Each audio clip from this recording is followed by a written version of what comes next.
Break முன்னாடி Arjuna awardee Venugopal Chandrasekhar அவர்கள்கிட்ட பேசிட்டு இருந்தோம். ஒரு மெடிக்கல் நெக்லிஜென்ஸ்னால அவருடைய வாழ்க்கை எங்க திசை மாறி போனது.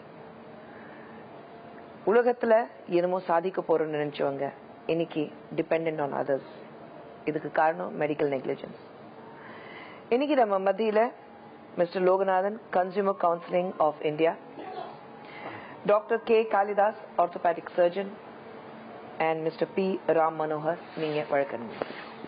3 பேர் வந்திருக்கீங்க. 3 பேர்கிட்ட ஐம் ஷூர் இங்க இருக்கிற ஆடியன்ஸ்க்கும் நிறைய கேள்விகள் இருக்கும். வியூவர்ஸ் கிட்ட 1000 கேள்விகள் இருக்கும். அது உங்ககிட்ட டைரக்டா கேட்க முடியாது. இருந்தாலும் இங்க வியூவர்ஸ் கிட்ட நிறைய கேள்விகள் இருக்கும். பட் சில கேள்விகள் நான் கேட்க விரும்புறேன். I would like to start with orthopaedic surgeon. ஒரு மெடிக்கல் நெக்லிஜென்ஸ் எதனால வருது?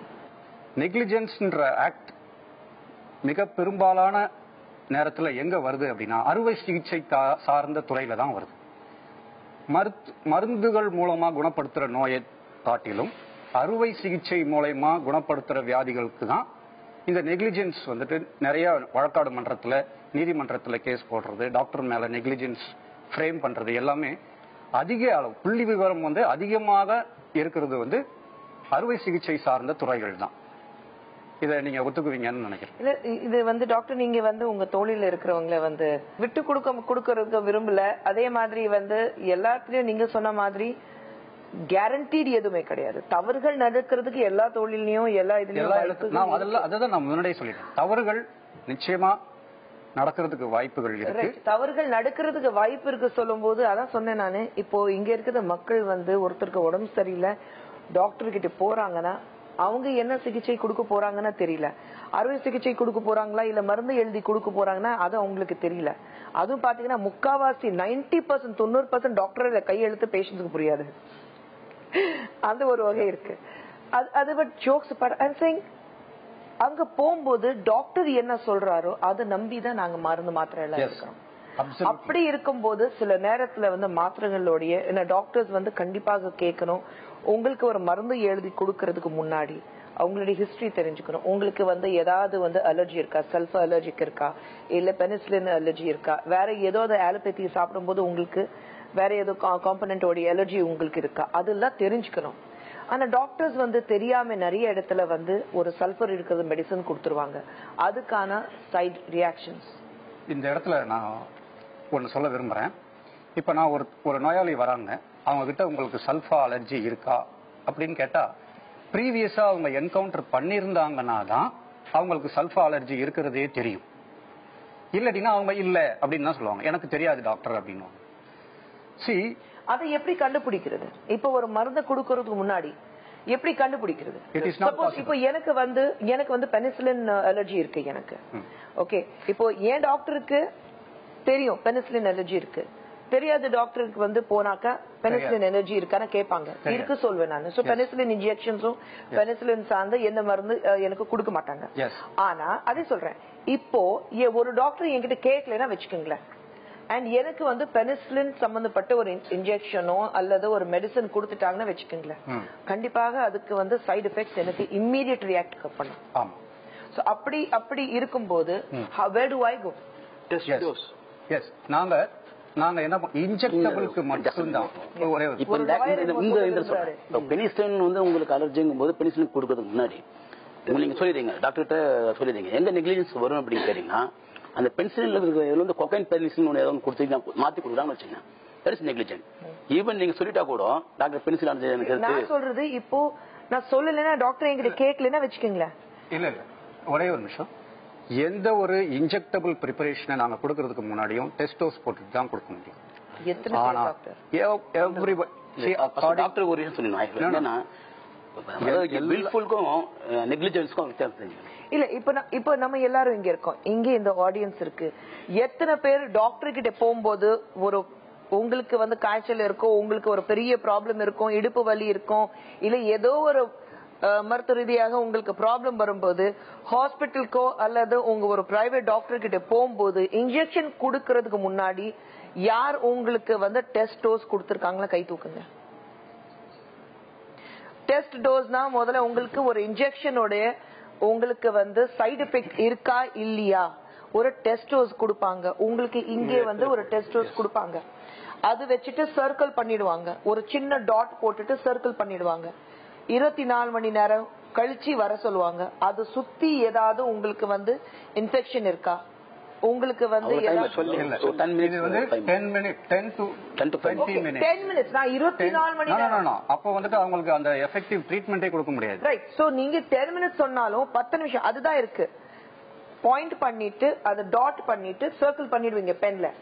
10 மினிட்ஸ்ல நீங்க வந்து அதுக்கு வந்து ஏதாவது ரியாக்ஷன் இருக்கா? அது எத்தனை பேர் அந்த மாதிரி டெஸ்ட் இன்ஜெக்ஷன்ஸ் எடுத்திருக்கீங்க? யாருக்காவது இது வரைக்கும் கொடுத்திருக்காங்களா? ஆனா எல்லாரும் ஏதோ ஒரு வியாதி வரும்போது காய்ச்சல் வரும்போது ஏதோ ஒரு ஹாஸ்பிட்டலுக்கு போய் இன்ஜெக்ஷன் கொடுத்திருக்காங்களா? இன்ஜெக்ஷன் கொடுத்திருக்காங்க டாக்டர். ஆனா யாருமே வந்து டெஸ்ட் இன்ஜெக்ஷன் கொடுத்ததே கிடையாது. இது ஒரு ஸ்மால் குரூப்பை வச்சுட்டு நம்ம வந்துட்டு டிசைட் பண்ண முடியாது sir. Every drop makes an ocean. Small group ங்கறீங்க நீங்க. இத்தனை பேர்ல யாராவது ஒருத்தர் கை தூக்கல. இப்போ வந்துட்டு பென்சிலினே அவுடேட்டட். இன்னைக்கு இருக்கிற ஜெனரேஷனுக்கு பென்சிலினை வந்துட்டு எக்ஸ்பீரியன்ஸ் பண்ண இதுவே இருக்காது.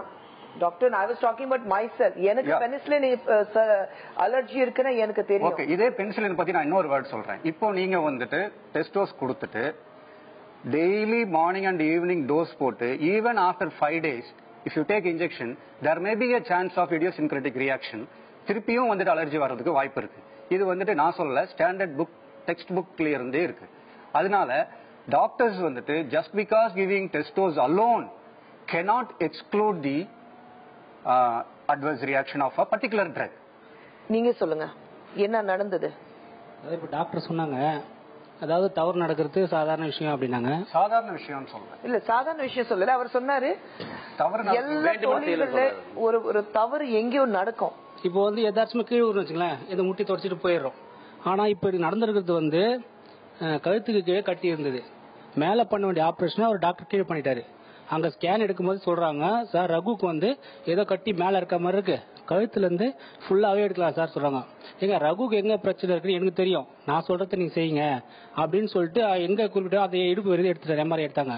திரும்ப நான் போய் காமிச்ச உடனே அவரும் சொன்னாரு, ஒன்னும் பிரச்சனை இல்லப்பா, உனக்கு ஆபரேஷன் தேவை, நீ போயிட்டு அப்படின்ட்டாங்க. ஒரு 2 வாரம் கழிச்சு திரும்ப பிரச்சனை இருக்கு சார் நான் சொன்னேன். அது நான் சொன்னாரு, ஒரு ஆபரேஷன் பண்ண போனுக்காரு. என்ன சார், நான் போன ட்ரிப் வரும்போது ஆபரேஷன் இல்ல, நீங்க இப்ப திரும்ப ஆபரேஷன் பண்ண சொல்றீங்களே. இல்லப்பா ஏதோ கட்டி இருக்க மாதிரி இருக்கு.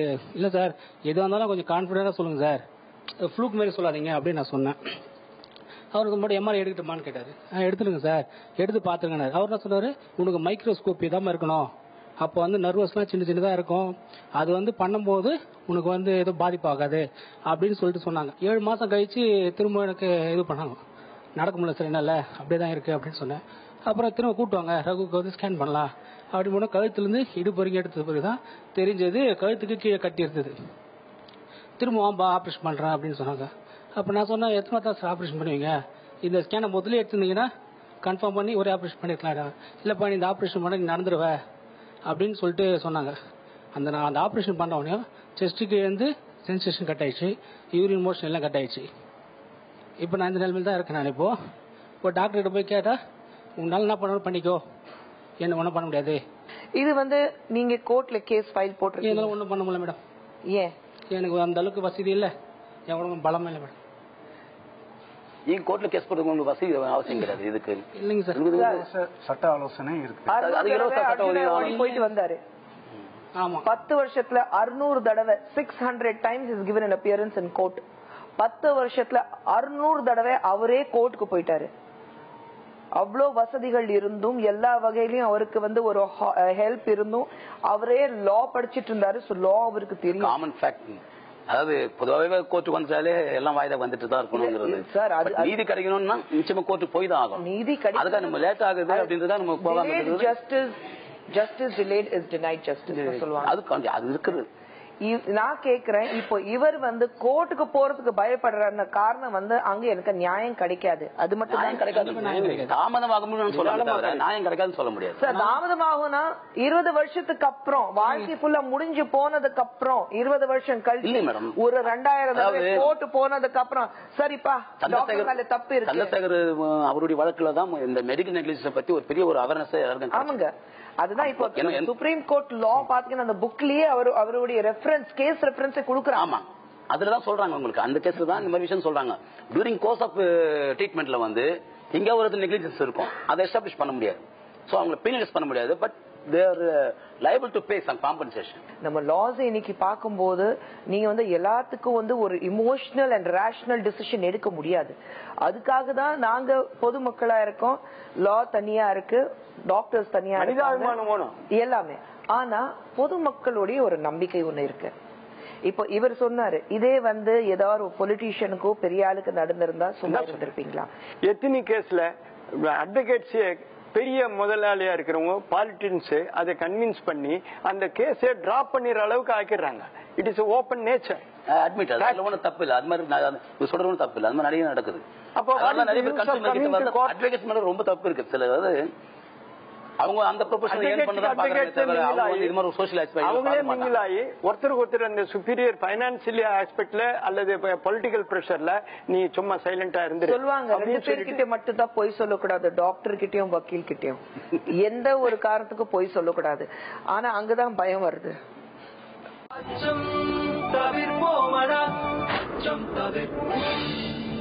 நம்ம ஆடியன்ஸ்ல வந்து நிறைய பேர் இங்க இருக்காங்க.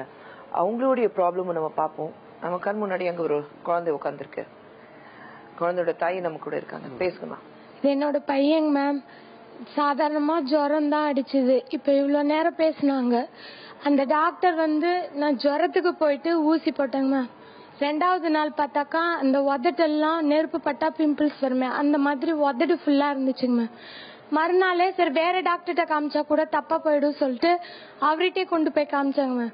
இந்த மாதிரி உதட்டுல வந்திருக்கு சார், நேத்து நீங்க இன்ஜெக்ஷன் பண்ணீங்க, இந்த மாத்திரை தான் கொடுத்துருந்தீங்க, இப்ப பாருங்க இப்படி இருக்கு, கண்ணு 2 வீங்கி இருந்துச்சுங்க மேம்.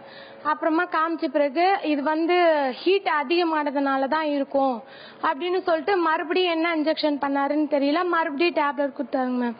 வீட்டுக்கு போயிட்டு கொண்டு போய் போட்டேங்க மேம். போட்டுட்டு நான் வெளியில போயிட்டு வரதுக்குள்ள குழந்தை தூங்க வச்சுட்டு போயிருந்தாங்க மேம். வந்து பாக்குறதுக்குள்ள 3 மணிக்கெல்லாம் அப்படியே கையை 2 உள்ளங்கையிலயும் ஸ்டாரா சிகப்பா இருந்துச்சுங்க மேம். உள்ளங்கால்லயும் இருந்துச்சு. இது என்னவா இருக்கும் சொல்லிட்டு அக்கா தான் பாத்துட்டு இது வேற ஏதோ பிரச்சனை போல இருக்கு, இங்க ஹாஸ்பிட்டல் வேண்டாம், நம்ம வெளியில எங்கேயோ கூட்டு போலான்னு சொல்லிட்டு பக்கத்துல கள்ளக்குறிச்சி இருக்கு, அங்க கொண்டு போய் சேர்த்தோம். இது வந்து அலர்ஜியால வந்தது, என்ன பண்ணீங்க அப்படின்னு சொன்ன பிறகு இந்த மாதிரி இந்த மெடிசன் தான் போட்டோங்க சார் காட்ட பிறகு அந்த மருந்துக்கு எந்த மருந்து கொடுத்தாலும் அது தனக்கு சாதகமா எடுத்துட்டு எஃபெக்ட் அதிகமா தாங்க மேம். உடம்பு ஃபுல்லா சின்ன சின்ன நெருப்பு கொப்பளம் மாதிரி வர ஆரம்பிச்சிச்சுங்க மேம். அப்புறம் அவங்க முடிஞ்ச அளவு அங்கேயே பெட்ல சேர்த்து ஒரு நாள் பெட்ல சேர்த்து ட்ரீட்மெண்ட் கொடுத்தாங்க. அது வந்து இங்க முடியாது, நீங்க வந்து சேலம் கொண்டு போயிடுங்க அப்படின்னு சொல்லிட்டாங்க. அப்புறம் அங்க இருந்து கார் வச்சு அங்க இருந்து சேலம் கொண்டு போனாங்க மேம். அங்க ஹாஸ்பிட்டல்னு சொல்லிட்டு பெரிய ஹாஸ்பிட்டல், சைல்டு ஹாஸ்பிட்டல், அங்க கொண்டு போய் சேர்த்தோம். குழந்தைய காப்பாற்ற முடியாது, அதுவும் பையனை வச்சுட்டே சொல்றாங்க மேம். பையனை படுக்க வச்சுட்டு உன் பேர் என்னன்னு கேட்டு பிரவீன்குமார் சொல்றான். தம்பி உன்னை காப்பாத்துறது கஷ்டம். ஒரு டாக்டர் வந்து இது சொல்றாங்க மேம் பேஷண்ட் கிட்ட, உங்க அப்பா அம்மா எங்க கூப்பிடுங்க அவங்கள அப்படின்னு சொல்லிட்டு அப்புறம் அவங்க காலை பிடிச்சி அழுதோம், எப்படியாச்சும் எங்க பையனை காப்பாத்துங்க அப்படின்னு சொல்லி ரொம்ப அழுதோம். அழுத பிறகு அதுக்கப்புறமா ட்ரீட்மெண்ட் ஐசியூல வச்சு கொடுத்தாங்க.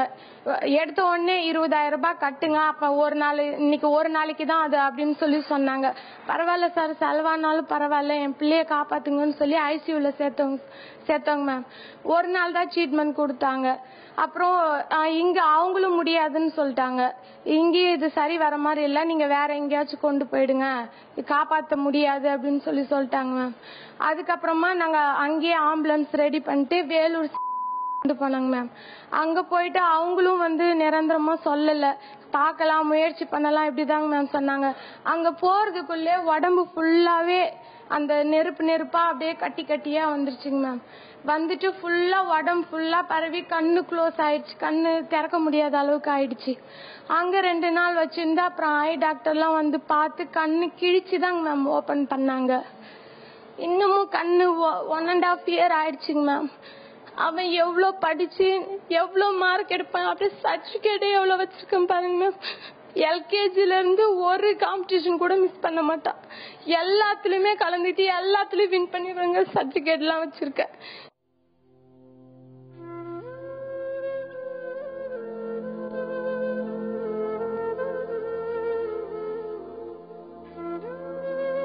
அவங்க அப்பா கிட்ட சொல்லுவாங்க மேம், அப்பா என்னால இந்த வலி தாங்க முடியல, நீதானே என்ன பெத்த, நீயே என்ன கொன்றுப்பா, உன் கையால கொன்றுப்பான்னு சொல்லுவாங்க மேம்.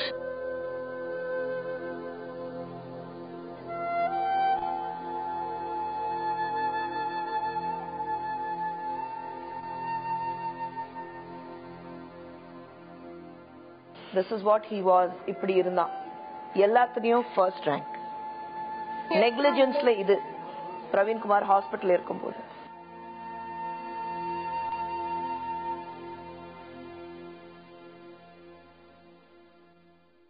இந்த மாதிரி கேசஸ் பார்க்கும்போது டாக்டர் எப்படி நம்பிக்கை இருக்கும்? அது எல்லா இடத்துலயும் அந்த ஒரு ப்ராப்ளம் இருக்கு. உங்களுக்குன்னா ஒரு நான் குற்றச்சாட்டு சொல்லல, பட் ஐ திங்க் ஒரு பொதுமக்கள் சார்பாக இந்த மாதிரி கஷ்டப்படுறவங்களை பார்க்கும்போது, ரகு மாதிரி கஷ்டப்படுறவங்களை பார்க்கும்போது, பிரகாஷோடைய மனைவி 3 குழந்தைங்க பாவம். It is very difficult to accept. நம்மளுடைய ஹியூமன் பயாலஜி மெக்கானிசம் இதை வந்துட்டு புரிஞ்சுக்கிறது ரொம்ப ரொம்ப கஷ்டம். நம்பர் 1. நம்பர் 2, எந்த நேரத்தில் நமக்கு எந்த மருந்து ஒத்துக்கும், எந்த மருந்து ஒத்துக்காது அப்படிங்கறத வந்து நம்மளால நிச்சயமா வந்துட்டு சொல்ல முடியாது.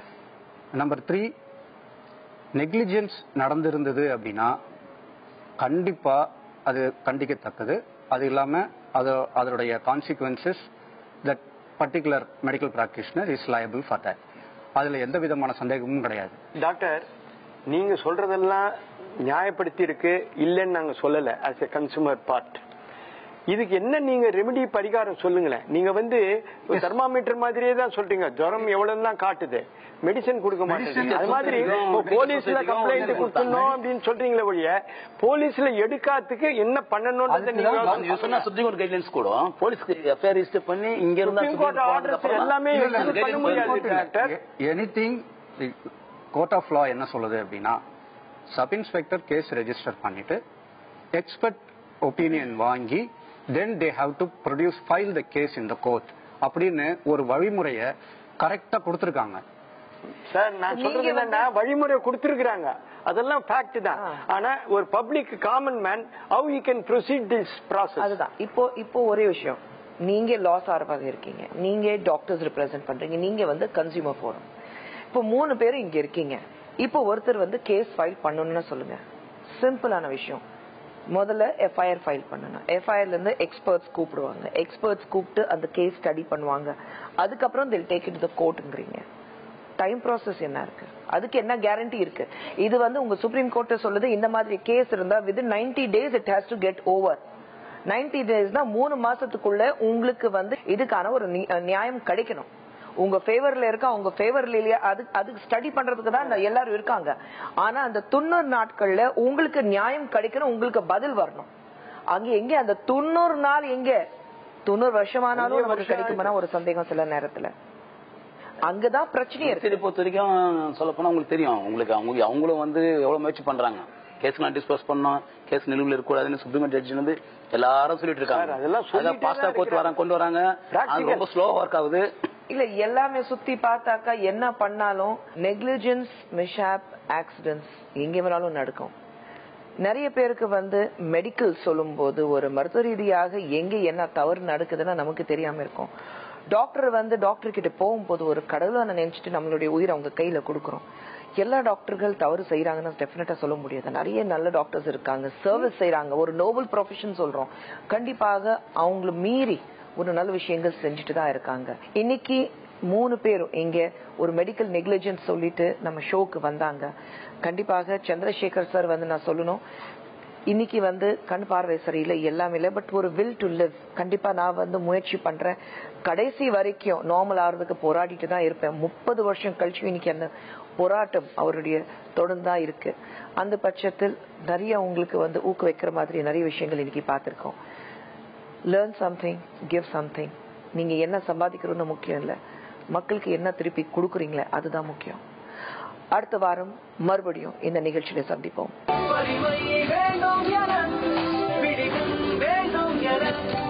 அச்சம் தவிர்ப்போமடா, அச்சம் தவிர்ப்போம்.